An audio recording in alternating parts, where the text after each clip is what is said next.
একটি ছেলে যে কিনা একটি মেয়ের সৌন্দর্য, তার হাইট, তার কথা, তার হাসি প্রেমে পড়ে যায়। সে তার সাথে ডেট করে, অবশ্যই সে জানতে পারে এটি আসলে কোনো মেয়ে নয়, বরং একটি রোবট। তো এটা নিয়ে আমাদের আজকের গল্প। তো গল্পের শুরুতে আমাদের মুম্বাই শহর দেখানো হয়। ছেলেটির নাম আরিয়েন, যাকে সবাই আরও নামে ডাকে। আরও বড় একটি রোবোটিক্স কোম্পানিতে জব করে। বাড়িতে তার মা তার জন্য বিভিন্ন জায়গা থেকে মেয়ে দেখে, তাকে বিয়ে দেওয়ার জন্য, কিন্তু আরও কিছুতেই রাজি হয় না। তার মার একটা ইচ্ছে, সেজন্য একটি বিয়ে করে। তারপরে আরোয়াকে আমরা তার অফিসে দেখতে পাই। সেখানে হলোগ্রামের মাধ্যমে তার বস আরোকে বলে, তুমি আজকেও লেট করে আসছো, তুমি প্রতিদিন একই কাজ করো। যখন মিটিং শেষ হয়, আরোকে ডেকে বলে, তুমি কিছু মনে করো না, অফিসে একটু বলতেই হয়। তাদের কথা শুনে বুঝতে পারি যে আসলে অফিসের বস হচ্ছে তার মাসি, মানে খালা, এবং সে আমেরিকায় থাকে। আরোকে আসতে বলে।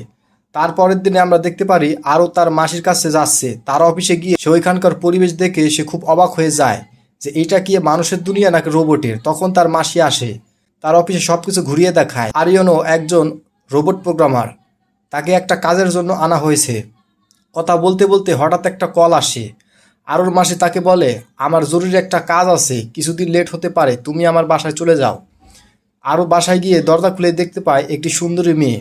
সে হা করে তাকিয়ে থাকে, যার নাম ছিল শিপ্রা। তাকে দেখে সে হা করে তাকিয়ে থাকে। শিপ্রা বলে, আমি এইখানে থাকি আপনার মাসির সাথে এবং তারই সেবা যত্ন করি। পরে আরুর জন্য সে খাবার বানায়। খেতে খেতে অনেক কথা বলে। শিপ্রা অনেক স্মার্ট, তার কথা শুনে পুরো ফিদা হয়ে যায়। এর পরের দিন তারা একটি জায়গায় ঘুরতে যায়। কথা বলতে বলতে হঠাৎ করে আরও তাকে জিজ্ঞেস করে, আচ্ছা তোমার কেমন ছেলে পছন্দ? শিপ্রা বলে, ফার্স্টে তাকে ইঞ্জিনিয়ার হতে হবে, দ্বিতীয়ত সে মুম্বাইতে থাকবে, তৃতীয়ত সে দিল্লিতে জন্মগ্রহণ করবে। শিপ্রার এরকম অদ্ভুত কথা শুনে আরও বলে, তুমি কি আমার সাথে মজা করছো নাকি লাইন মারছো? শিপ্রা বলে, অপশন 2, লাইন মারছি। এরপরে রোমান্টিক একটি গান বাজে, যেটা আমরা এখন স্কিপ করব, এবং রোমান্টিক মুহূর্ত কাটানোর পরেই তারা দুজনে শারীরিক সম্পর্কও করে। এক পর্যায়ে শিপ্রা আরোয়াকে বলে, আমার এখন অন্য রুমে যেতে হবে ব্যাটারি চার্জ করার জন্য। আরও ভেবেছে ও হয়তো তার কাছ থেকে দূরে যাওয়ার জন্য মিথ্যা বাহানা খুঁজছে। শিপ্রাকে আর যেতে দেয় না। তার পরের দিন সকালে আরও আর রান্না করছিল শিপ্রার জন্য। তখনই তার মাসি আসে। শিপ্রাকে দেখতে না পেয়ে সে তার রুমে যেতে লাগে, কিন্তু আরও কিছুতেই তার রুমে যেতে দিবে না। মানে বুঝতেই তো পারছেন, শিপ্রা মরার মতো শুয়েছিল। এটা দেখে আরও ভয় পেয়ে যায় আর ডাক্তার ডাকতে বলে। তার মাসি তখনই চার্জারের কেবলটি তার হাতে লাগিয়ে দেয়, বলে ওর চার্জ ফুরিয়ে গেছে। এটা শুনে আরও অবাক হয়ে যায় যে এটা আমার সাথে কি হলো। সে কখনোই ভাবিনি যে এটা একটি রোবট। আপনারা হয়তো এটাই ভেবেছেন, এটা কি করে সম্ভব। শুরুতে বলেছিলাম আরুর মাসি একজন সায়েন্টিস্ট, সে রোবট নিয়ে গবেষণা করে। এই ঘটনার পর থেকে আরও শিপ্রাকে কোনো পাত্তাই দেয় না। শিপ্রা রোবট হলেও সে কারো ফিলিংস বুঝতে পারে। রাতে যখন তারা ডিনার করছিল, তখন মাসি শিপ্রাকে কিছু খাবার খেতে বলে। তাকে আবার খাবারটি বের করতে বলে। খাবার বের করতেই আরও সেটি খেয়ে ফেলে। শিপ্রা বলে, তুমি আমার খাবারটি কেন খেলে? সে একটু রেগেই যায়। আরও মজা করে বলে, যাও থানায় গিয়ে রিপোর্ট লিখে আসো। এই পয়েন্টটি আমাদের মনে রাখতে হবে। এরপরে আরও শিপ্রার সাথে এইরকম বিহেভিয়ারের জন্য তার কাছে ক্ষমা চায়। আরও সে তার দেশে চলে যায়, কারণ সে ওখানে কিছুতে থাকতে পারছিল না। তার মাসি তার সাথে এমন একটা কিছু করবে। সে একটি বাড়ি গিয়ে তার বন্ধুকে সব ঘটনা খুলে বলে। আরও বাড়িতে আসার পর তার মা তার জন্য আরেকটি মেয়ে দেখে। এবার কোনো বাহানা চলবে না, তাকে ডাইরেক্ট বিয়ে করে বউ বাড়িতে নিয়ে আসতে হবে। পুরো বাড়িতে বিয়ের সাজে সাজানো হয়েছিল, সবাই খুশিতে নাচ গান করছিল। তখনই তার মাসি আবার তাকে কল করে। তাকে বলে, দেখ আমি শিপ্রার মধ্যে অনেক পরিবর্তন করেছি। কিন্তু তার বিয়ের কথাই শুনতেই মাসি বলে, দেখ তুই তুই যেহেতু বিয়ে করছিস তাহলে থাক, আমরা অন্য অপশন দেখব। হঠাৎ করে আরও শিপ্রার কথা খুব মনে পড়ে। আরও সিদ্ধান্ত নেয় যে শিপ্রাকেই সে বিয়ে করবে, তার সাথেই থাকবে। আরও বিয়ের আসর থেকে পালিয়ে যায়, এবং পালিয়ে যেতেই তখন তার দাদুকে বলে যায়, দাদু আমি এই আসর থেকেও পালিয়ে যাচ্ছি, তুমি সবাইকে বুঝিয়ে বলো আমি একজনকে খুব ভালোবাসি এবং তাকে নিয়ে আসতে যাচ্ছি। এটা শুনে দাদু একটু খুশি হয় এবং তাকে যেতে দেয়। এরপরে আরও তার মাসিকে কল করে শিপ্রাকে টেস্ট করার জন্য ইন্ডিয়ায় পাঠাতে বলে। তারপরের দিন সকালে শিপ্রা একটি বক্সে করে চলে আসে আরুর বাড়িতে। আরও তার বাড়িতে নেওয়ার আগেই আরুর পার্সোনাল ডাটা আছে সব কিছু শিপ্রার মধ্যে সাবমিট করে। শিপ্রা একজন হাই টেকনোলজি রোবট। সে আরও সমস্ত কল, যত নোটিফিকেশন সব কিছু জানতে পারে। সেই সিস্টেমটাও তার মধ্যে করা, মানে সে একটি এআই রোবট। এরপরে আরও শিপ্রাকে তার বাড়িতে নিয়ে আসে। সবাই তাকে দেখে খুবই খুশি হয় যে এতদিন এবার একটা ভালো একটা কাম করেছে। এখানে কিছু মজার ঘটনা ঘটে, যাই হোক সেটা আমরা এখন স্কিপ করলাম। শিপ্রাকে সবাই দেখে পছন্দ করে, সবাই অনেক খুশি হয়। আরুর মা তার বড় বোনকে ফোন করে খুশি খবরটা দেয় যে তারা দুজনে বিয়ে করতে যাচ্ছে, কিন্তু এদিকে তার মাসি কিন্তু কিছুই জানে না। সে কিন্তু শিপ্রাকে টেস্ট করার জন্য ইন্ডিয়াতে পাঠিয়েছে। তখনই তাদের কথার মাঝখানে আরও চলে আসে এবং সে ফোনটি নিয়ে কথা ঘুরিয়ে ফেলে। পরের দিনে আরও শিপ্রার রুমে আসে। তারা একটু রোমান্টিক মুহূর্ত যেতেই ছোট এখানে চলে আসে আর সে সব দেখে ফেলে এবং সে বলে, তোমরা দুজনে এখানে কি করছো? এরকমটা তো আমার বাবা মাও করতো। আরও মজা করে বলে, তুই কি এখান থেকে যাবি নাকি এখন মার খাবি? এবার শিপ্রা সবার জন্য রাতে খাবার তৈরি করে। ডাইনিং টেবিলে এত খাবার থেকে সবাই তো পুরো অবাক হয়ে যায় যে এত তাড়াতাড়ি এতগুলো পদ কীভাবে সম্ভব। এরপরে তাদের এঙ্গেজমেন্টের দিন আসে। শিপ্রা খুব সুন্দর করে সাজে। আরও দেখে মনে মনে ভাবে, এ যেন স্বর্গের পরি, যদি সত্যি সে মানুষ হতো। মাঝখানে বাবলি বউ এখানে চলে আসে। তাকে দেখে বলে, আরে শিপ্রা, তোকে যে কি লাগছে, তুই তো পুরো দিল্লিতে আগুন লাগিয়ে দিবি। এরপরের সিনে বাবলি বুয়া শিপ্রাকে নিয়ে আসে সবার সাথে পরিচয় করানোর জন্য। পাশ থেকে একজন মহিলা বলে, আরে শিপ্রা, তোকে তো খুবই ভালো লাগছে, কিন্তু তোর তো পরিবারে কেউ নাই। বাবলি বুয়া তাকে ওখান থেকে নিয়ে আসে এবং বাবলি বুয়ার হাজবেন্ড শুনে বলে, এইরকম যদি কেউ কথাবার্তা বলে তাকে জোরে করে একটা মেরে দিবি। অনুষ্ঠান শেষে শিপ্রাকে সবাই ভালোবেসে খাওয়াতে লাগে। যখনই গুলাব জামুন খাওয়াতে যাবে আর ওইখানেই শিপ্রার ব্যাটারি ডাউন। সবাই তো এই দৃশ্য দেখে খুবই ভয় পেয়ে যায়। এখানে একজন ডাক্তার তার পালস চেক করে। সে বুঝতে পারে যে সে আর বেঁচে নেই। ঠিক তখনই আরিয়ান আসে। আরও তাকে কোলে করে উঠিয়ে নিয়ে একটি রুমে নিয়ে যায় এবং দরজা ভিতর থেকে বন্ধ করে দেয়। সবাই এটি দেখে খুবই চিন্তিত যে ভিতরে কি হলো। দরজা খোলার পরে দেখতে পায় শিপ্রা তো সুস্থ। দাদু রেগে বলে, তুই এই ডাক্তারি শিখলি এতদিন ভরে, চল তোকে আজকে দেখাচ্ছি। এই সিনটা আমাদের আর দেখানো হয় না। এর পরের রাতে সবাই মদ্যপান করছিল। দাদু সবাইকে বলে, আমার দাদু ভাই এত সুন্দর মেয়ে পটিয়েছে, এইবার আমি ধুমধাম করে অনুষ্ঠান করব।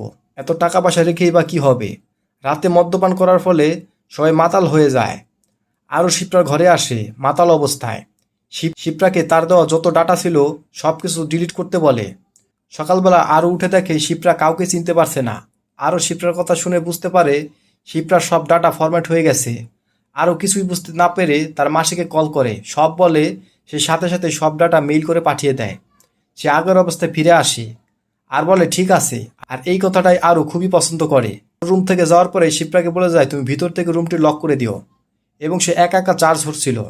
বাহিরের জানালা দিয়ে আরও ছোটো ভাই দেখছিল এবং সে অনেকক্ষণ তাকিয়ে দেখতে পায় যে তার ভাবি একটা তারের মাধ্যমে কিছু একটা করছে এবং তার কপালে একটি লাইট জ্বলছে। সে এইটা দেখে সে ভিতরে ঢুকে পড়ে এবং তাকে প্রশ্ন জিজ্ঞেস করতেই শিপ্রাও জিজ্ঞেস করে যে, আমি একজন রোবট, আমি চার্জ হচ্ছি। এবং সে অবাক হয়ে যায় যে এতদিন সে কি ভাবছিল। সেও বুঝতে পারে যে এটা তো আসলেই রোবট। এই দুর্বলতাকে কাজে লাগিয়ে সে শিপ্রাকে কিস করতে যায় আর তখনই আরও এসে তাকে জোরে করে একটা থাপ্পড় দেয়। এরপরে শিপ্রা উল্টো করে ঝুলিয়ে রাখে আর বলে, কেউ যেন না জানে। এই ঘটনার জন্য আরও শিপ্রাকে অনেক বকাঝকা করে। আরুর এই ইমপ্রেশন দেখে শিপ্রা আরুকে জড়িয়ে ধরে। এরপরের সিনের বিয়ের জন্য সবাই মজমাস্তি করছিল। বাবলি বুয়া শিপ্রাকে বলে, তুই এখানে নাচবি, ওইটুকু আমরা না বলি। হঠাৎ করে খবর আসছে দাদু খুব অসুস্থ। শিপ্রাকে ড্রাইভিং করে ডাক্তারের কাছে নিয়ে যেতে বলে, কিন্তু তাকে বলা হয় না যে মানুষের চিকিৎসকের কাছে নিয়ে চলো। এই কারণে সে তো ডক্টরের কাছে নিয়ে যাই, সেটা ছিল একটু পশুর ডাক্তার। এরপরে আরও গাড়ি চালিয়ে দাদুকে হসপিটালে নিয়ে আসে। আরও আপসেট দেখে শিপ্রা তাকে জড়িয়ে ধরে, কারণ শিপ্রাকে যেভাবে প্রোগ্রাম করা হয়েছে শিপ্রা ওইভাবে কাজ করে। তাকে এই রকম আচরণের জন্য আরও কিছুক্ষণের জন্য বন্ধ করে রাখে। দাদু সুস্থ হয়ে বাড়িতে আসে। তাদের বিয়ের দিন তারিখও ঠিক হয়। সারা বাড়িতে খুশির ঝলক নেমে আসে। শিপ্রা তার রুমে চার্জ হচ্ছিল। হঠাৎ করে লোডশেডিং হওয়ার কারণে শিপ্রা সিস্টেমে সমস্যা দেখা দেয়। এরপরে আরুর মাসিও আসে। আরুকে বলে, তুই যা করছিস এটা ঠিক না। তাকে নানা রকম কথা শোনাতে থাকে। আরও ঠান্ডা মাথায় তার মাসিকে বুঝিয়ে বলে এবং আরুর কথা শুনে তার মাসির মনও নরম হয়ে যায়। সেও মেনে নেয়।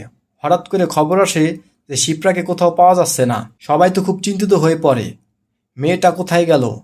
মাসি জিপিএসের মাধ্যমে তাকে খোঁজার চেষ্টা করে, কিন্তু তার লোকেশন খুঁজে পায় না। এরপরের দৃশ্যে আমাদের দেখানো হয় শিপ্রা পুলিশ স্টেশনে গিয়েছে আরুর নামে মামলা করার জন্য, যে সে তার টমেটো খেয়েছে। তো এইবার আপনারা হয়তো বুঝতে পারছেন যে আমি কেন বলেছিলাম যে এই পয়েন্টগুলো মনে রাখতে হবে। কারণ আরও শুরুতেই তার পেট থেকে সেই টমেটোটা খেয়ে ফেলে বলেই সে তার নামে মামলা করতে এসেছে। শিপ্রার এইরকম অদ্ভুত কথাবার্তার কারণে পুরো পুলিশ স্টেশন লোকে হাসতে থাকে। আরও শিপ্রাকে পাগলের মতো খুঁজতে থাকে একটু পরে আরও জানতে পারে শিপ্রা আরুর ফোন থেকে ফেসবুকে পোস্ট করে। তাদের এই ছবি দেখে আরও তো ঘাবড়ে যায়, এই কারণে সে সাথে সাথে ফটোগুলো ডিলিট করে দেয়। একটু পরে পুলিশ স্টেশন থেকে ফোন আসে।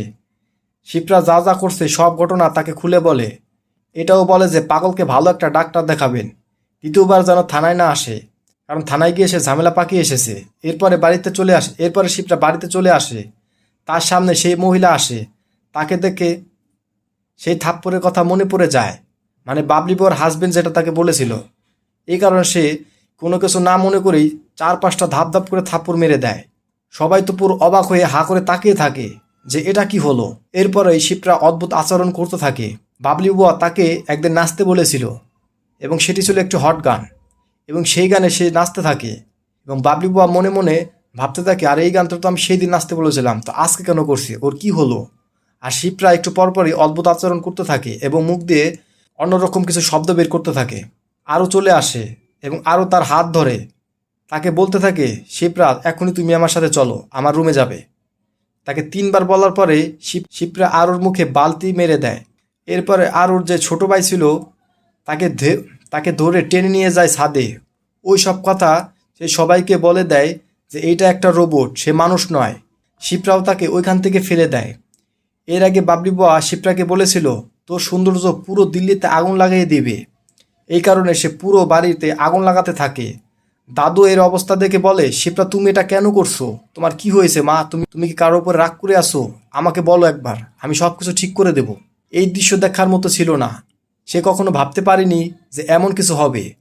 একটু পরে আমরা দেখতে পারি আরও ঘর থেকে তরবারি নিয়ে আসে। তরবারি দিয়ে আঘাত করে ওইখানে শিপ্রাকে ফেলে দেয়।